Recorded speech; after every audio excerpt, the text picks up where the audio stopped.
한국에는 가지도 사지도 말자. 현재 중국판 트위터인 웨이보에 노 코리아 운동이 빠르게 퍼지고 있습니다. 중국 경제와 함께 묶여 증시가 오르락 내리락하는 한국 입장에서 보면 현재 중국 인터넷에서 퍼지고 있는 노 코리아 운동은 한국 경제에 치명적으로 예상되고 있는데요. 이런 위기 상황에 한국의 대답은 제발 오지마 입니다.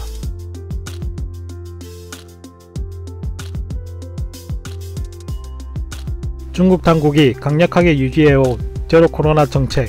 하지만 중국인들의 참을성에도 한계가 다가왔고 백지 시위부터 공안에 대한 공격까지 수습하기 힘들어지자 중국 당국은 제로 코로나 정책을 폐지하면서 중국인들은 이제 이동할 수 있는 자유를 누릴 수 있게 되었습니다. 그러자 중국 내에서 인기 여행지 검색량이 전년 대비해서 무려 10배나 증가하면서 해외로 여행을 계획하는 중국인들이 늘어났습니다. 그런데 문제는 인기 해외여행지 상위 10곳에 한국이 포함되어 있다는 것이죠. 한국은 그동안 국경을 중국처럼 봉쇄하지 않으면서 수많은 의료진 그리고 방역정책에 묵묵히 동참한 국민들, 많은 공무원들이 이번 팬데믹을 막기 위해 너무나 많은 일을 그리고 많은 희생을 감수해야만 했습니다. 그리고 이제 겨우 위드 코로나에 적응하면서 점차 일상생활이 상당히 복원되고 있습니다. 그런데 장례식장도 화장장도 자리도 없어서 대기줄만 한가득인 중국은 말로는 감염자가 없다고 말하고 있죠. 중국의 전 국가질병통제센터의 한 수석과학자는 베이징시의 감염자가 80% 이상일 것으로 예측하고 있습니다. 만약 중국에 대한 국경의 문을 확 열어버린다면 어렵게 되찾은 소중한 우리 일상을 다시 3년 전으로 돌아가 버릴지도 모르죠. 그래서 한국에서는 중국발 입국자에 대한 입국 제한 조치를 강화하면서 중국인들의 입국을 최대한 통제하고 있는데요. 한국은 외교, 공무, 필수적 기업, 인도적 사유 등 딱 열어야 되는 문만 살짝 열고 여행 같은 단기 비자 발급을 제한하고 있습니다. 하늘길, 바닷길 역시 PCR 검사와 각종 증명 및 확인서를 제출해야 합니다. 그리고 격리 시 들어가는 비용을 일체 본인 부담시키고 있습니다. 한국이 3년 전과 다르게 나오자 중국은 정상적인 인적 교류와 교류 협력에 영향을 주어서는 안 된다며 중국발 입국자에게 제한이 없는 나라가 많다며 한국을 의식한 공식 발언을 내놓기도 했습니다. 평소에 무시하면서 이런저런 이유로 중국 편이 봐주다가 이번에 안 봐주니 심기가 꼬이기 시작하나 봅니다. 이번에는 마오니 중국 외교부 대변인이 좀 더 강한 불만을 드러냈습니다. 일부 국가가 중국에게만 입국 제한 조치를 취하는 것은 과학적 근거가 부족하고 과도한 관행으로 용납할 수가 없다. 상응하는 조치를 할 것이다.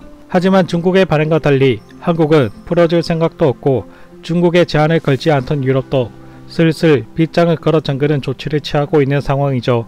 그러면서 중국 네티즌들은 유독 한국에게만 난리를 피우고 있는데요. 중국인의 입국을 제한하는 것은 위선이다. 본인들이 여태껏 펼쳤던 외국인 입국 제한은 생각도 안 하나 봅니다. 거기다가 외국인이라도 봉쇄 조치에 꼼짝없이 당해야 하며 배려도 안 했던 건 기억에도 없나 봅니다. 전 세계 국가가 대부분 방역 조치를 완화하는데 왜 중국만 주요 방역 대상으로 삼는 거냐? 자기들이 제일 심각한 병자 국가라는 것을 모르고 있나 봅니다. 하여간 글로벌 소식망을 차단하고 중공이 보여주는 정보만 보니 지들이 제일 위험한 국가라는 것을 모르고 있나 봅니다. 한국을 사지도 가지도 말자. 한국이 중국 관광객을 환영하지 않는다면 우리도 한국에 가지 말자. 어차피 지금 환영할 사람은 얼마 없는 것 같습니다. 그리고 제발 좀 오지 좀 말았으면 좋겠습니다. 그리고 언제부터 중국이 한국 제품을 제대로 샀다고 말하고 있는 것인지 어이가 없습니다.